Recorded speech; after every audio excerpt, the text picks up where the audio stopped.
जय श्री कृष्ण, जय श्री कृष्ण, जय श्री कृष्ण। जय राधा रानी की जय, जय सिया रामचंद्र की जय, जय वैष्णो माता की जय, जय भगवत गीता की जय, श्रीमद् भगवत गीता, जय खाटू श्याम की जय। आज आमी শ্রীমদ্ ভগবত গীতার ৬ষ্ঠ অধ্যায় শ্লোক ৩৯ পাঠ করছি। এতাত মে संयम कृष्णः छेतुम अहर्षिः अशेतः अशेषतः तत्वतः अन्यो संशयो अस्यो छेदतः न हि उपपद्यते। অনুবাদ। এখানে অর্জুন বলছেন, হে কৃষ্ণ, তুমি কেবল আমার এই সঞ্চয় দূর করতে মানে সন্দেহ দূর করতে সমর্থ, কারণ তুমি ছাড়া আর কেউ আমার এই সন্দেহ এই সঞ্চয় দূর করতে পারে না, এই সন্দেহ দূর করতে পারে না। তাৎপর্য হচ্ছে এটাই কি শ্রীকৃষ্ণ অতীত বর্তমান ভবিষ্যৎ সম্পর্কে সম্পূর্ণরূপে অবগত।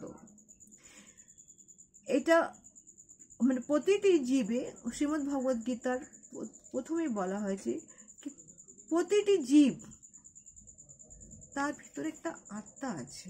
এটা একটা ইন্ডিভিজুয়াল একটা আত্মা। আমার, তোমার, সবার এই পৃথিবীতে সবার একটা ইন্ডিভিজুয়াল আত্মা আছে, শুধু আমার বলতে নয়। এই যে সামনে যে পাখিটা আছে তারও একটা আত্মা। এই যে সামনে যে আম গাছটা আছে, ফুল গাছটা আছে, তারও নিজস্ব একটা আত্মা আছে। কেন? ওর মধ্যে একটা প্রাণ আছে। তাহলে যখনই তার প্রাণ আছে, তাকে কাটলে তার তো ব্যথা লাগছে, তার আবার জীবন হচ্ছে, সে তো উঠছে, আগাচ্ছে, অতীতে ছিল, বর্তমানে ছিল, ভবিষ্যতে আছে। এই সম্পর্কে একটা কথা আমি নিজে, যেটা আমি অনুভব করেছি। কদিন আগে আমি একটা দানা রোপণ করেছিলাম, লঙ্কা গাছ, ছোট ওই বোম্বাই লঙ্কা। সেই লঙ্কা থেকে 3টে দানা বেরিয়েছিল। সেই দানা পুঁতে দিয়েছি। পুঁতে দেওয়ার পরে কিছুদিন পরে, 10-15 দিন পরে আমি ভেবেছি হবে না, হলো, চারা হলো, 3টে চারা হলো। আমি দেখে খুব আনন্দ পেলাম। যাক, এবার আমার ঘরে বোম্বাই লঙ্কা হবে, বোম্বাই লঙ্কা। তারপরে আস্তে আস্তে গাছটা একটু বাড়লো, আর একটু বাড়লো। আমি খুব আনন্দিত হচ্ছিলাম, গাছ বাড়ছে। একদিন সকালে উঠে দেখি গেছে ইন্দুর একটা গাছ কেটে নিয়ে চলে গেল। আমার মনে মারাত্মক দুঃখ লাগলো, খুবই দুঃখ লাগলো। কি আমার সাদের গাছটা চলে গেল। তখন আমি মনে মনে কৃষ্ণকে বললাম, কৃষ্ণ, এই যে 2টি গাছ আছে, এটা রক্ষা তুমি করবে, আমি কিছু জানি না কৃষ্ণ। আমি চাই এই গাছে ফুল হোক, ফল হোক, দানা হোক। তার পরের দিন দেখি 2টি গাছের মধ্যে আরেকটা গাছও ইঁদুরে কেটে নিয়ে চলে গেছে। আমার যে কি দুঃখ লেগেছে, কৃষ্ণ তুমি এটা করলে।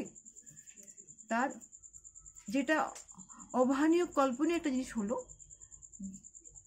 যে গাছটা, যে চারাটা সে নিয়ে গেছিল ইন্দোরে, সামান্য একটুখানি একটা পাতা, ছোট একটা রয়ে গেছে। 2 দিন পরে সেখান থেকে না পাতা গড়াচ্ছে। আর আজ সেই ওই কাটা মানে চারার থেকে অনেকগুলো লঙ্কার পাতা, মানে লঙ্কা গাছের পাতা বেরিয়েছে। যখনই আমি ওই গাছটাকে দেখছি, আমি একবার কৃষ্ণকে থ্যাংক ইউ বলছি। কৃষ্ণ, তুমি ইন্দুরকেও গাছ কাটতে দিলে, আর আমি যেটা বললাম কথা, সেটাও তুমি রাখলে। তুমি আমার গাছটাকেও রাখলে, আর ইন্দুর নিজের কাজটা করে চলে গেল। তারপর থেকে আমার গাছটা গেছে ইন্দুর আর নেয়নি। সেই 2টো গাছ এখনো রয়েছে। এটা হচ্ছে কৃষ্ণর মহিমা। কৃষ্ণ অতীত বর্তমান ভবিষ্যৎ সব কিছু জানে, কিন্তু কৃষ্ণের উপরে আমি সেই গাছটার দায়িত্ব দিয়েছি।